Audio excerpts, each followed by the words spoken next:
Alright guys, welcome back to another video. I wanted to film the entire car wash, but the sunlight got away from us, so I decided to rush through the car wash and film this. So what I'm going to do today is I'm going to show you guys exactly how I clean my catch cans. So I'm sure you've heard of catch cans and air oil separators, AOS. You know, most folks go with the AOS just because there's no maintenance to them, meaning you install it once and you never have to do any maintenance to it. But with catch cans, every few thousand miles, you do have to empty out the cans. One of the benefits of catch cans is that nothing recirculates into the system, and a huge factor is that they are a lot cheaper than some of the air oil separators. The AOSs are great, but I decided to just go with the catch cans, you know, for the most cost-effective solution.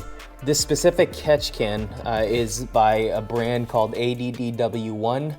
I think I mentioned in another video that they're not really known in the market, but so far they've been great, and these are really affordable. So they offer stage 1 and stage 2. What that means is you get both cans for the PCV side, which is the left side over here where the passenger side is, and then the CCV side, which is the driver's side. So 2 catch cans right here. So I wanted to show you guys real quickly what the maintenance means, and hopefully it'll help you decide if you want to go catch cans over AOS, but that's your call, not mine. So I just wanted to show you guys exactly what I do and how to clean this out. It's super simple. So usually you don't need any tools to clean out the catch cans, but what I like to do is loosen this bolt right here, just because I don't have enough room to twist this off. And these catch cans have the drain port on the bottom, but I just would rather unscrew them to check if there's oil. So one thing to note is that this side always gets more oil than this side. This one usually never has anything for some weird reason, and I did install it correctly. I made sure like 50 times. The first thing I like to do is just go ahead and check the dipstick. So they do come with dipsticks, and see that it's a little wet, so I think it'd be a good time to just empty it out. There shouldn't be much in there. I think I emptied it out 2,500 miles ago or something like that. Usually I like to do it every oil change, but there we go. So what I'm gonna do here is take this out and set it aside for now. And you'll just need some very basic tools like this Allen key and some paper towels, or if you have shop towels, just because you're gonna want to dump this out somewhere. So first step is to just unscrew this. If you can get your hands through here, you don't need any tools or anything like that, but for me, I can't.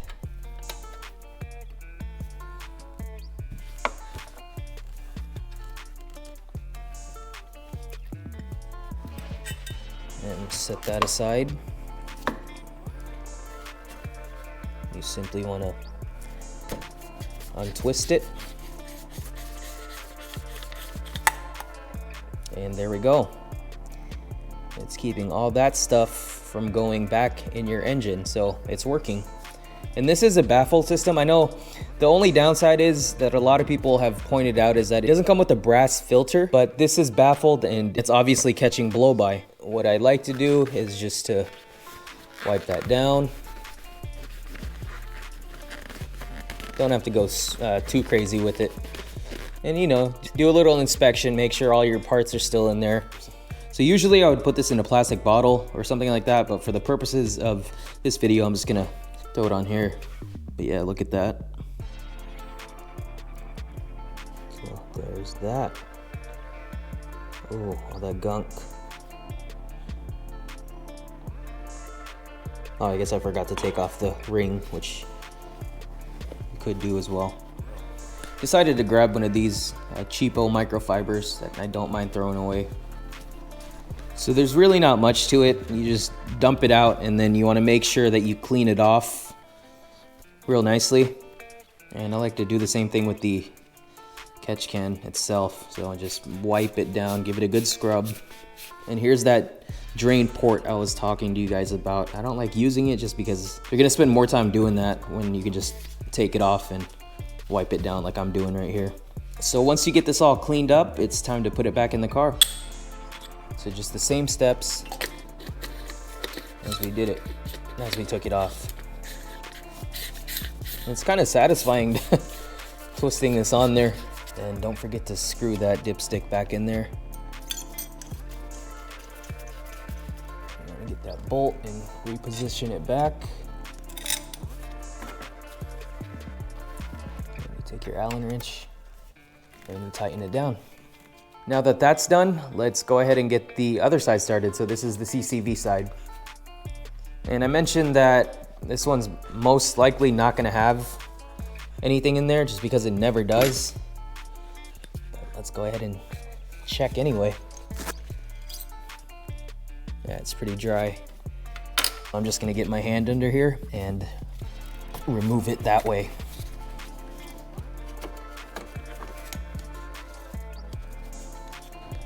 And it's a little oily, but it's not bad at all. See? Go ahead and wipe that down as well. So now it's time to put everything back. It's nice and clean. And just make sure it's nice and snug. Then you want to put your dipstick back in. And there we go. So that's basically what the maintenance is, or maintenance on the catch cans. It's really a matter of just unscrewing the catch cans themselves and then emptying it out, wiping it down, and putting it back. So it's really nothing to it. It's very simple. So if you guys are wondering if you should go catch cans or air oil separators, so that's a different topic. I know there's a difference between the two. I'm not gonna go through that, but there is a video out there by Tanner Smith, AKA Smedia, where he talks about the differences between air oil separators and catch cans. I'll be sure to link that in the description as well. That's a very helpful video for you guys to watch if you're debating on getting catch cans versus AOS. Other than that, thank you guys so much for watching. If you have any questions, please feel free to leave them in the comments. I'm gonna wrap up the video here and I'll see you guys in the next one.